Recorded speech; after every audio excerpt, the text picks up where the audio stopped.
So the last night in Soho has finally arrived and I have a lot to talk about. So the movie is about a girl who moves to London and stays in the Soho hotel, where she has visions of a woman in the 1960s named Sandy.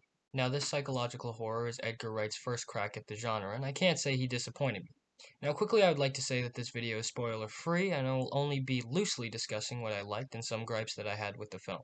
Right off the bat, we're introduced to our main character, Ellie.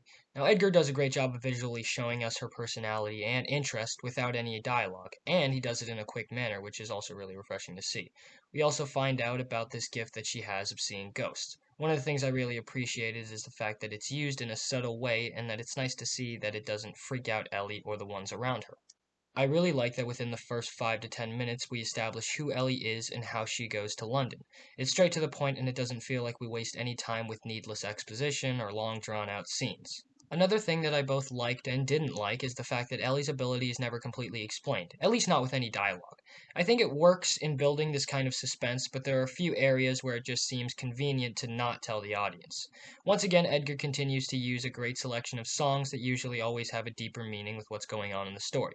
But there's only a couple of moments where it's used in a more shallow way, but it didn't bother me all that much. I was also very happy to see that Wright also kept some of his witty comedy, both in the dialogue and visual comedy.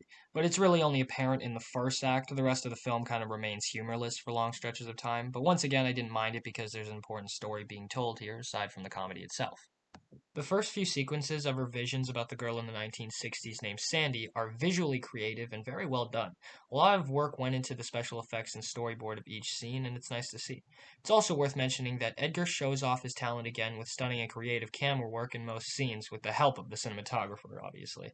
The movie is very visually captivating to say the least. Another thing that is pretty interesting is how different both Ellie and Sandy are from each other, and it creates a nice contrast between the two characters. I'd also like to say that I think the performances from the two lead actresses are actually pretty good. Thomasin McKenzie does a good job as the paranoid shy girl, and she manages to hold her own throughout the whole movie. This is only the second movie I've ever seen her in, and I have to say that I enjoyed her performance.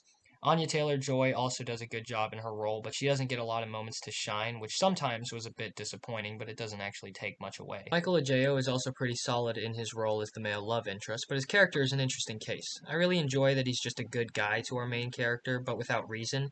He's simply just a good person with no agenda, which is actually kind of refreshing to see. But it's worth noting that his role isn't very significant to the story, and we don't spend any one-on-one time to learn about it. I like how Ellie's visions are shown to her in a way that she only interprets them to be positive. She sees everything in an inspiring light, but then the movie makes a big shift and shows both Ellie and the audience all of the bad that's going on behind the scenes. It happens in a very abrupt manner, and I actually don't mind it. There are a couple of twists in the movie that I actually thought were pretty solid, and I can't say that I saw coming. The first more than the second, but I was still impressed at the way Edgar went about writing it. So now I'm going to get into a few of the gripes that I actually had with the film. First off, I didn't like how quickly her visions transitioned into real life. I felt like it was something that just happens out of nowhere and without any explanation. There's also a cliche that happens not once but 2 times in the film where the main character overhears other people talking about them behind their back.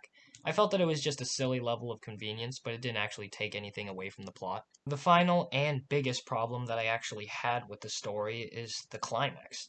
This is an odd case where I think Edgar being the director is both beneficial and a problem to the story.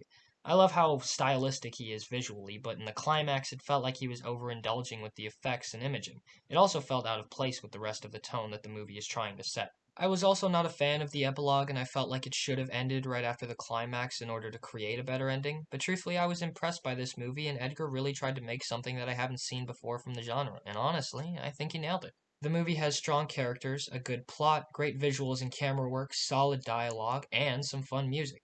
All in all, I rate Last Night in Soho a 7.5 out of 10, and I for one can say that I'm looking forward to seeing it again. So if you haven't seen this movie, I would definitely recommend you do so. It comes out in theaters October 29th, and I believe it is worth seeing at least once.